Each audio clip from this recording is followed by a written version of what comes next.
अब ये विषय तो तब बताया जा सकता है जब वो प्राणी की दीक्षा लेता है, ज्ञान प्राप्त करता है, तब उसको फिर सारी विद्या भी बताई जाती है, जी। हर स्थान बताए जाते हैं। हाँ, अब मतलब आप दीक्षा तो लेने हमसे के सिर्फ लिए। सत्संग लेने आए, तो जो सत्संग ले रहे वही चीज़ बताऊंगा। बिल्कुल सही कह रहे हैं। तो आत्म ज्ञान का मार्ग जिसे कहते कुंडलिनी जाग जाए, आत्म ज्ञान हो जाए, ये सब एक ही रास्ता से होता है। मेरी बात सुनो। कुंडलिनी जागृत हाँ, करने तो के लिए। ये महामंत्र का जाप है। कुंडलिनी महाराज जी, क्या पीछे कोई रीढ़ की हड्डी में चक्र होते हैं? वह बात में पूछ लेना। अच्छा। तो जो आत्म ज्ञान की बात आई, जैसे बता कैसे हो जाता है, कैसे कराया जाता है, अब समझ लीजिए। महामंत्र आप भी जब से होश संभाले होंगे, पढ़ लिख कर तैयार हुए हैं, महामंत्र जानते हैं? कौन सा माने? जिसे महामंत्र कहा जाता है, एक ही महामंत्र, 2 4 10 नहीं है। लेकिन हम किसको माने? अभी तो क्लियर ही नहीं। जैसे नहीं तो- भगवान ही आपने कहा ना कि कितने भगवान। हाँ, वैसे कुछ तो लोग कहते वो हैं द्वादश महामंत्र, वो हरे कृष्ण, महामंत्र हरे की कृष्ण। कभी व्याख्या किसी संतों से सुनी तो होगी। वो तो हर मंत्र को महामंत्र बताते हैं, वही तो, हरे कृष्ण को भी है लोग ना? कहते हैं महामंत्र अब है। महामंत्र साफ साफ है। किसी भी आप पूरे विश्व में जाइए, किसी भी संत से पूछिए कि महामंत्र कहते किसे हैं। किसी को तो कोई गायत्री मंत्र बता देगा, हाँ, कोई राम मंत्र बता देगा, हाँ। कोई कृष्ण मंत्र बता देगा, कोई विष्णु का मंत्र बता, सबको महामंत्र बता देंगे। हम्म। लेकिन महामंत्र की व्याख्या क्या है कि वाणी से कोई बता नहीं सकता और लेखनी उसे लिख नहीं सकती। अच्छा। समझिए, उसे कहते हैं महामंत्र। जिसका कभी खंड ना हो वो है महामंत्र। आपके अंदर ये श्वासा चल रही, कुछ कह तो नहीं रही, क्या कह रही? आप ओठ बंद करके बोलिए, क्या बोलेंगे? एक शब्द ही उच्चारण कर रही श्वासा, दूसरा नहीं। जब जुबान चलती है तो शब्द बन जाता है, अनेक शब्द बन जाते हैं। का 52 अक्षर लेखनी राम नाम से हो, और राम नाम अलेख लेखन लिखे ना हो। कोई लेखनी उसे लिख नहीं सकती और वाणी में वो क्षमता नहीं जो उसका वर्णन कर सके। इसी को कहते वो गुरु प्राप्त हो जो राम नाम हृदय में उठा। हाथ धरो, हाँ हाथ धरो यहाँ, और महसूस करता है कि नहीं, क्या चल रहा कि नहीं, आपके सीने में धड़धड़ा रहा कि नहीं, है ना? तो कहा भी तो है हनुमान जी ने, तो लोगों ने जो लिखा, जिसने भी हनुमान चालीसा लिखा, वो तो अंधा नहीं था, उसने तो स्पष्ट लिख दिया कि हनुमत नाम हृदय में पकड़ो। कहाँ पकड़ो? तो बाहर कहाँ मिलेगा? कहाँ मिलेगा? हनुमत नाम पकड़े या हनुमान जी कह रहे हैं कि नाम हृदय में? हनुमान जी कह नहीं रहे, हनुमान जी ने हृदय में नाम पकड़ो। हाँ, हृदय में हनुमान जी ने हृदय में नाम पकड़ लिया, पकड़ लिया राम का। तो उनने सीना फाड़ के दिखा दिया। जब लोगों को विश्वास नहीं दिखा दिया, तो उनमें वो पावर थी, वो क्षमता थी, हमने फाड़ दिया। लेकिन दूसरा नहीं फाड़ सकता। क्यों? कि हृदय में वो नाम अखंड चालू है, निरंतर।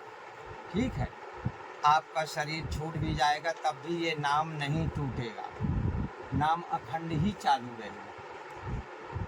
तो मतलब अगर राम नाम लेना चाहिए आपका कहने मतलब आज बाज आप राम नाम तो हम भी लेते, लेकिन हम चिल्लाते नहीं। हाँ, हम कोई भी शब्द का उच्चारण नहीं करते,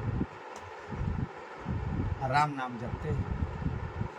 हम सब देवताओं का नाम एक साथ एक ही उच्चारण में लेते कैसे हैं। चलता है? राम बस की श्री राम जय राम कुछ नहीं कहते हैं, कोई हमें कुछ कहना ही नहीं। जैसे विजय मंत्र कहते हैं कि श्री राम जय राम, एक विजय मंत्र है, इसका जप करो बताते हैं। तो सिर्फ एक राम का उच्चारण है या श्री राम जय राम? हम तो विजय मंत्र आपके मुख से सुना है, अभी तक नहीं सुना। हाँ, पता नहीं वो हमें कैसे। भी संतों के माध्यम से जैसे जैसे ज्ञान मिला वैसा ही सत्संग हम कर रहे हैं, वही हम लोगों को बता करके एक देखने की कोशिश कर रहे हैं कि वास्तव में कुछ अच्छा होना है। विजय धनुष तो सुना था, अच्छा, हाँ, लेकिन विजय मंत्र नहीं सुना था। विजय धनुष किसका है?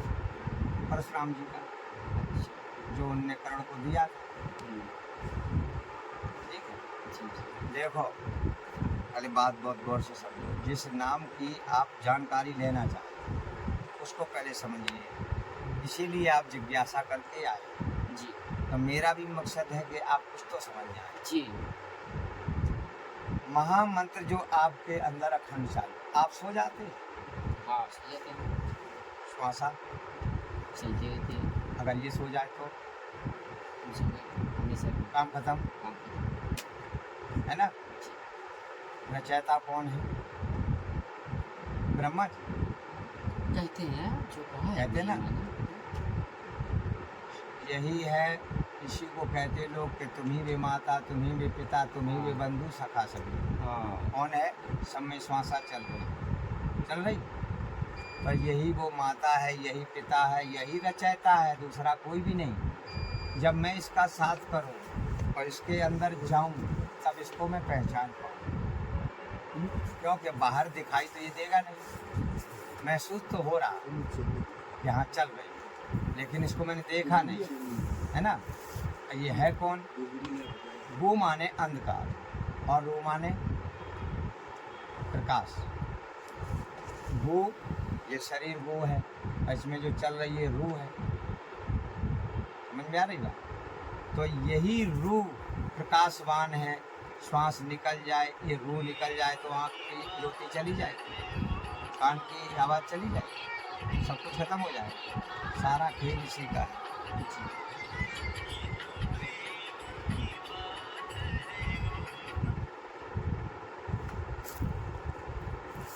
तो महाराज जी सारा खेल मतलब इसी का है। और एक शब्द जो है, एक जब अजपा जाप, वो निरंतर अंदर चल रहा है, हृदय में तो चल रहा श्वासों के साथ चलेगा। है। तो मतलब अगर उसका फीलिंग करके और पुनः जागृत करें तो पकड़ में आ जाएंगे राम परमात्मा। बिल्कुल। अगर पकड़ में नहीं आते तो ये जितने संतों ने पकड़ा है उस नाम को, उन्हीं का नाम तो आज तक चल रहा है, उन्हीं को नाम चल रहा है। जिन्होंने नाम को जाना है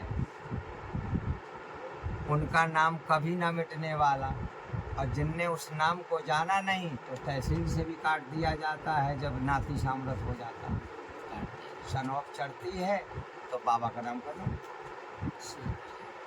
तो महाराज जी जैसे हम सब लोग बहुत सारी परिस्थितियों में, प्रारब्ध में, परिस्थिति में फंस जाते हैं। हम कहते तो हैं कि जन्म हुआ, परमात्मा भी अगर सत्संग की बात करें तो उसमें कहता है कि विवेक से आपको स्वतंत्र बनाया है, लेकिन पराधीन है हम परिस्थितियों के।